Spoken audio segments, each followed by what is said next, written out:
One thing that I've been keeping a close eye on, even with the market having pullbacks and sell offs, is the demand around ETFs, specifically the Ethereum side. Why? Well, because the Ethereum ETFs are signaling how impactful the overall market can be once we start to see some of these projects heat up. I feel like Ethereum ETFs have been very successful due to the fact that Ethereum has been breaking out. We've been seeing a lot of great news around Ethereum, especially with Tom Lee accumulating a ton of Ethereum, which is leading to a big spotlight being put on Ethereum. Now, if we're thinking about this and we're thinking about the market right now and where we are at, everything has kind of, taken a back seat with the market sell off. A lot of people think that the market is done, that it's topped out, and it's the end of the world for crypto. But again, when I look at what's happening right now in this space, I just can't help but to feel like we're at that last wave, if you will. And what I mean by that is the last wave before we see the tsunami form.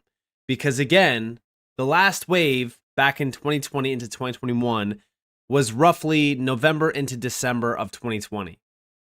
And what happened during that time was the wave hit and it wiped out altcoins in a big way, to the point where almost everyone was only focused on Bitcoin and Ethereum. Right now, the same can be said. Most people are looking at Ethereum. Most people are not looking into altcoins right now. And I feel like this is a very big mistake, because all we are getting told is Ethereum, Bitcoin, Ethereum, Bitcoin. The ETFs, everything happening around the market has been spotlighting Ethereum and Bitcoin. But this is at a time where I've been saying we are just in the beginning phase for phase 2. We still have phase 3 and phase 4 to go through. And do I think that this cycle is identical to previous cycles? No. A lot has changed and we have to acknowledge that. But I still believe that we are following the liquidity cycle at this point. So we still have a few very good months ahead of us for crypto and for the price action for altcoins. And that's what I'm focused on right now. Now, when we think about Ethereum, when we look at the market for it, the ETF demand has been extremely exciting to watch. A lot of the price action right now that we are seeing across the board isn't the best because of the recent market sell-off, but Ethereum is so close to its all-time highs even with this recent pullback, which is telling us that we need to focus on Ethereum at this point, watching for that big break, because the second that we do get that big break, that will lead to altcoins also going crazy, just like we saw in previous cycles. Now, looking at Wall Street and how successful these ETFs have been, we have over here, Wall Street just yeeted $40 billion into crypto ETFs. Bitcoin and Ethereum ETFs just broke records with $40 billion in weekly volume. $17 billion came from Ethereum alone, the rest from Bitcoin, and yes, the suits are officially obsessed. It's like crypto just got its varsity jacket and Wall Street wants to sit at its lunch table. And listen, I think that it's very important to focus on how much value is flowing into these ETFs. It's not a small amount at all. $40 billion. 17 billion of it in Ethereum. This is telling us that there is a massive amount of demand for Ethereum on Wall Street. This will only continue to heat up this year. So if we're getting worried and if we're getting scared or concerned, I want you guys to realize that the demand right now is still extremely high for Ethereum and for crypto itself. Now, we also know over here from Cryptos R Us, Justin, trillion-dollar asset manager Citigroup is considering offering custody and payment services for stablecoins and crypto ETFs. They are also set to speak at Ripple's Swell 2025 conference, alongside BlackRock, BNY, and Franklin Templeton. Big moves incoming. And yeah, what's crazy about this is, if we think about Ripple Swell, I've always said that Ripple Swell is a banking conference. But that's not just my words alone. No, we've heard from people like David Schwartz saying that Ripple, which is a blockchain-based company, was one of the first names to actually host a banking conference around crypto. Think about how crazy that is. a banking conference in the form of Ripple Swell, and it's hosted by a blockchain-based company. And the first Ripple Swell goes back to, I want to say, 2016. So think about how early Ripple has been, in this space to actually involve themselves with the institutional players. It's very, very significant to focus on. Now, outside of this, do I think that XRP ETFs are next up on the board? Well, we've been talking about it. We've been addressing it. And we have over here, CNBC, expect a boatload of crypto ETFs to come to the market within the next 2 months, including XRP and HBAR ETFs. Listen closely. Big shout to Smoke Dog for this. And the next 2 months, by the way, add up. That's about roughly October. So that aligns perfectly with a lot of the deadlines for the ETF decisions from the SEC. But check this out. Speaking of crypto, Nate, similar to the push to market we're seeing in IPOs, you're seeing a lot of what you call a boatload of crypto ETF filings. What does that mean, and how does that differ from what we've seen in the past? Well, it's interesting because the three major stock exchanges, so NYSE, NASDAQ, and SIBO, they have all filed with the SEC for generic listing standards for crypto ETFs, which basically means that the exchanges wouldn't need to seek specific approval for each spot crypto ETF as long as it meets certain criteria. So this would streamline the approval process. And that's important because right now there are filings out there from multiple issuers for XRP ETFs, Solana ETFs, Cardano, HBAR. We could go on down the list, but there are a boatload of filings out there. And the expectation is that this standardized crypto framework will be implemented, say, in the next 2 months or so. And so if and when that happens, I think you're going to see the floodgates open. We're going to see a wave of approvals, and you're going to see, again, a boatload of new crypto ETFs coming to market.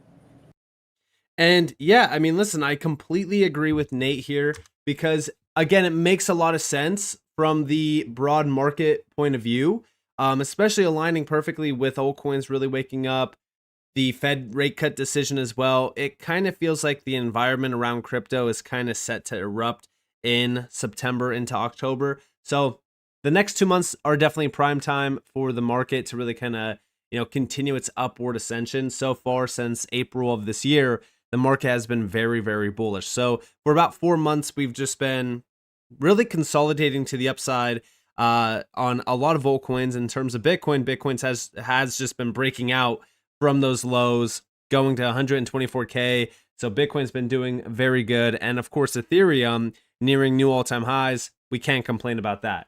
Outside of that, though, we have over here, when XRP ETF, we do expect to see a lot of altcoins launching probably in September or October. Again, the timeline here is very similar across the board. Big shout out to Digital Asset Investor for this. This is actually with Stephen McClurg. If you guys don't know, this is the CEO of Canary Funds, which, yes, they do have an XRP ETF filing as well. Check this out. Now, you're the CEO of the investment firm Canary Capital, and so wondering, you have all these applications now with the SEC for spot crypto ETFs tied to altcoins, including XRP and Litecoin. So I know you can't talk about these specific filings, but what do you think happens with those filings in general, with those spot crypto ETFs tied to altcoins? Well, the SEC has been working very closely with the exchanges, NASDAQ, SIBO, New York Stock Exchange, over the last 6 months to create a generic listing standard. And that got published in the last week. So what the generic listing standard will do is give at least some standards so that you don't have to go through an entire process like we did with Bitcoin with other cryptocurrencies. That generic listing standard largely looks at futures. And does this token have a futures market in the US or not? And that's one of the qualifications. There's several other qualifications that also apply to other commodities. But if you look at what's proposed and what's public, it's still in the 21-day comment period. But once that's over, we do expect to see a lot of altcoins launching probably in September, October. So yeah, I mean, again, this timeline is perfect for altcoins. I feel like this is kind of, right around the same exact time that currently the SEC is working on a framework for ETF filings. So it kind of makes sense that this would be in place in the next 2 months at least. And that way we can kind of streamline a lot of these ETF applications. XRP, I would say, is kind of first out of the gate because, again, XRP has just been extremely sought after. The demand around XRP has been skyrocketing. It's kind of, I would say that XRP this cycle so far has become a center stage candidate for adoption around market expansion, exposure, ETFs, even institutional adoption of XRP itself. We've been starting to see a lot of institutional clients coming out and speaking about XRP. So it just makes a lot of sense for XRP to have that, first mover advantage around altcoins getting an ETF. So, and remember what I said, the first altcoin to get an ETF, a spot ETF trading live, will be a massive catalyst for price action. But also remember why the ETFs are so important. Here we have from Brad Garlinghouse, XRP ETFs represent the transition from speculative retail trading to institutional adoption. This is precisely why XRP ETFs are essential. ETFs will be approved and trading soon. Check this out. There's been an influx of XRP ETF filings, both in and out of the US. How do you view all of this? How do you view these filings? Well, I think part of the transition from maybe more speculative retail into more institutional adoption and participation is the ETF step. Certainly, the Bitcoin ETF getting approved, the SEC was dragged kicking and screaming a little bit towards that outcome. But getting the Bitcoin ETF, I think, was a monumental event in terms of expanding the ability for others to participate, particularly institutional investors. So to me, I think I said then publicly that if people would ask me, is there going to be an XRP ETF? And I just look, it's inevitable that there will be an XRP ETF. And now I think I actually don't even know. I think there's 4 or 5 different filings here in the US. I know of at least one in Europe. And, I think it's great. I think it's, again, not surprising. I certainly hope that we'll see some of those approved soon. And we'll see them trading so others can participate in the ecosystem that otherwise might not be able to because they don't want to custody crypto themselves or other reasons that may exist. But I'm excited for sure, and I think it's a great sign not just for XRP, but I think it's a great sign for crypto broadly. I will say, and I think many people know this. So yeah, I mean, listen, I do agree with Brad here. Also remember, right, Brad had the original prediction of XRP ETFs trading live in the second half of the year. We are there. Again, timeline aligns perfectly with September, October. We've been hearing about Q3 from Standard Chartered as well. So I think at this point, almost everyone is on board that we will see ETFs for XRP trading live sometime around the September, October region. I also think that the market heats up leading into the fall timeframe. It makes a lot of sense as well, going off of just previous monthly performance for crypto. So we have to watch, wait, and see. But the main thing about XRP that I've always talked about is just the market exposure with these ETFs. There's so many filings for XRP ETFs, which, it's pretty understandable at this point because of just how good XRP has been for a trade in the last 12 months. I don't think that you even need to be an expert in crypto or even around traditional finance to realize that XRP has turned quite a bit of heads this cycle. I mean, it's been up over 400+% in the last year. It's outperformed almost everything in the top 100.